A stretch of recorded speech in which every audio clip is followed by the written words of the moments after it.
بسم اللہ الرحمن الرحیم۔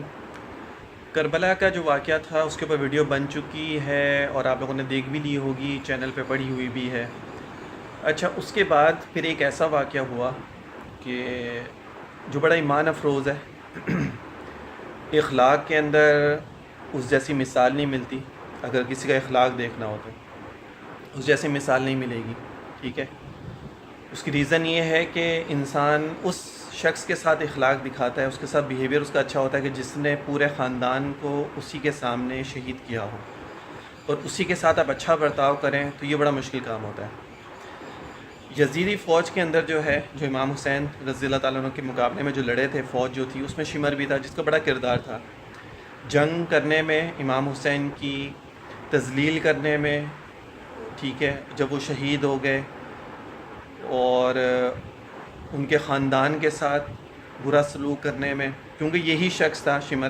کہ جس نے ابن زیاد کو، حرملہ کو، اس نے جو ہے وہ پمپ کیا، یعنی ان کو بھڑکایا کہ حضرت علی اصغر جو تھے، حضرت امام حسین کے جو سب سے 6 مہینے کے جو بیٹے تھے، ان کے گلے میں جو تیر مارا گیا وہ اسی کے کہنے پہ مارا گیا۔ اور ابن زیاد نے جو جنگ کی اور امام حسین کو وہیں روک کے رکھا اور ان کو کسی بات ان کی نہیں مانی، وہ بھی حرملہ کے کہنے پہ ہوا۔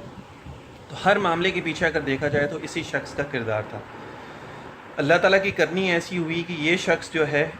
یہ جب اس کو وہ برس کی بیماری ہوئی، یعنی جو وائٹ جو جسم کے اندر داغ جو ہو جاتے ہیں، وہ اس کو بیماری ہوئی تو یہ مدینہ آ گیا۔ اب جب یہ مدینہ آیا تو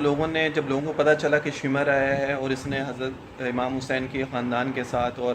کربلا میں جو کچھ کیا تو یہ اس میں ملوث تھا، تو لوگوں نے اپنے دروازے بند کر لیے، اپنے گھر کے دروازے بند کر لی، کھڑکیاں بند کر لیں، کسی نے اس کو منہ تک نہیں لگایا، نہ اس کو پوچھا، نہ، اور اس کو وہاں سے دھکے دے کے ان لوگوں نے نکالا وہاں سے۔ کسی نے، اچھا، امام زین العابدین جو تھے یہ واحد ایک بچے تھے وہاں پہ، اور بیویاں جو تھیں وہ وہاں پہ بچ گئی تھیں، باقی سب وہاں پہ شہید ہو گئے تھے، ٹھیک ہے۔ تو امام زین العابدین جو ہے اپنے گھر کا دروازہ ہمیشہ بند رکھتے تھے، گھر کا جو دروازہ تھا ان کا بند رہتا تھا، اور وہ صرف عبادات میں اپنے آپ کو مصروف رکھتے تھے اور قرآن کی تلاوت میں، ذکر اذکار میں، مطلب کہ اللہ تعالیٰ کے بس لگاؤ، قرب حاصل، بس وہ کرتے رہتے تھے۔ نہ ہنستے تھے، ہر وقت رونا، بہت روتے تھے، بہت زیادہ روتے تھے، ٹھنڈا پانی نہیں پیتے تھے، کیونکہ وہ چیزیں یاد آتی تھی نا ان کو کہ جس کی وجہ سے شہید کیا گیا۔ جب پانی لینے گئے تو وہاں پہ علی اصغر کو انہوں نے شہید کر دیا، اور جس طرح وہاں پہ ان کے ساتھ پھر ان کی تذلیل کی گئی، جس طرح ان کو پھر شام لایا گیا، تو وہ ساری چیزیں ان کے ذہن میں تھی، وہ چیزیں ان سے نکل نہیں رہی تھی، ذہن سے ہی نہیں نکلتی تھیں، اور ان کے سامنے ہر چیز ہوئی تھی، تو وہ بہت روتے تھے ان سب چیزوں کو یاد کر کے۔ تو جب ان کو پتہ چلا کہ شمر آیا ہے تو انہوں نے اپنے گھر کا دروازہ کھول دی اور اپنے غلام سے کہا کہ جاؤ اس کو بلا کے لے کے آؤ۔ تو وہ جب آیا تو اس کو بٹھایا، اس کے سامنے کھانا رکھا اچھے طریقے سے، اس کو ٹھنڈا پانی پلایا وہاں پہ۔ تو امام زین العابدین نے اس کو کہا کہ تو وہی ہے نا کہ جس نے ہمارے ساتھ یہ سلوک کیا تھا۔ تو اس نے پھر بولا کہ آپ تو خیمے کے اندر تھے اور آپ نے تو دیکھا نہیں تھا، آپ تو بیمار تھے اور یہ سارا معاملہ تھے، تو آپ نے میرے ساتھ یہ اتنا اچھا سلوک کیسے کیا کہ جب آپ کو یہ پتہ بھی تھا سارا کہ جی میں نے یہ سارے زیادتیاں کی آپ کے خاندان کے ساتھ، تو آپ نے اتنا اچھا سلوک کیسے کیا کہ مجھے کھانا بھی کھلایا، پانی بھی ٹھنڈا پلایا، اپنے پاس بٹھایا بھی، حالانکہ میں تو آپ کا دشمن ہوں، آپ تو مجھے قتل بھی کر سکتے تھے، اپنا بدلہ بھی لے سکتے تھے، لیکن آپ نے نہیں لیا۔ تو امام زین العابدین نے یہ فرمایا کہ جو تو نے کیا وہ تیرا ظرف تھا، یعنی وہ تیرا خون تھا، جو میں نے کیا وہ میرا ظرف ہے، وہ میرے خاندان کا خون ہے،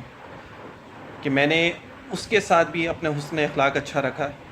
کہ جس نے میرے خاندان کو شہید کیا، جس نے میرے خاندان کو شہید کرنے میں کردار ادا کیا، جس نے میرے خاندان کے ساتھ زیادتیاں کی، ہر معاملے میں اس کا کردار تھا۔ تو امام زین العابدین رضی اللہ تعالیٰ عنہ نے بھی اس کے ساتھ اتنا اچھا معاملہ کیا۔ یہ اہل بیت کا کردار ہے، یہ ان کے اخلاق ہیں کہ دشمنوں کے ساتھ بھی وہ اپنا اچھا کردار رکھتے تھے، ان کے ساتھ اچھے طریقے سے بیہیو کرتے تھے، ان کے ساتھ انہوں نے وہ زیادتیاں نہیں کی۔ لیکن آج اگر ہم لوگ، جیسے آج کل کا دور ہے، اس میں اگر ہمیں پتہ چل جائے کہ جی اس نے ہمارے خاندان کے ساتھ یا ہمارے ساتھ زیادتی کی تو ہم تو اس کو قتل کرنے کے در پہ ہوتے ہیں۔ لیکن یہ صرف اہل بیت کا ہی گھرانہ ہے کہ جنہوں نے اتنا بڑا اخلاق کا مظاہرہ کیا اور اس کو کھلایا بھی۔ یہ ایسے ہی ہے جیسے آپ صلی اللہ علیہ وسلم جب طائف گئے تو وہاں والوں نے کس طرح آپ صلی اللہ علیہ وسلم کے ساتھ زیادتیاں کیں، آپ صلی اللہ علیہ وسلم کو پتھر مارے، لہو لہان کر دیا، آپ سے جب مکہ کی گلیوں میں جاتے تو آپ کے اوپر کچرا پھینکا جاتا تھا، آپ کے راستے میں کانٹے رکھے جاتے تھے تاکہ آپ صلی اللہ علیہ وسلم کو تکلیف ہو، تو آپ صلی اللہ علیہ وسلم نے ان کے ساتھ کبھی بھی یہ نہیں سوچا کہ میں ان کے ساتھ بدلہ لوں۔ حالانکہ جبرائیل علیہ السلام طائف میں بھی آئے کہ آپ کہیں تو ایک منٹ میں بستی کو الٹ دوں، لیکن آپ صلی اللہ علیہ وسلم نے کہا نہیں، یہ لوگ نہیں جانتے، ٹھیک ہے نا، ہو سکتا ہے اگر یہ لوگ ہدایت نہ پائیں، ان کی جو آگے آنے والی نسلیں وہ ہدایت پا جائیں گی، اور ایسا ہی ہوا۔ تو یہ اہل بیت کا اخلاق تھا، یہ ان کا حسن ظن تھا اپنے دشمنوں کے ذات بھی۔ تو یہی چیز ہمیں بھی سیکھنی ہے کہ ہم بھی اپنا اخلاق اپنے دل بڑا کریں، چاہے وہ دشمن ہو چاہے دوست ہو، تاکہ ہم بھی اہل بیت کی جو طرز زندگی ہے، جس طرح انہوں نے زندگیاں گزاری ہیں، ہم بھی ویسے اپنی زندگیاں جو گزار سکیں۔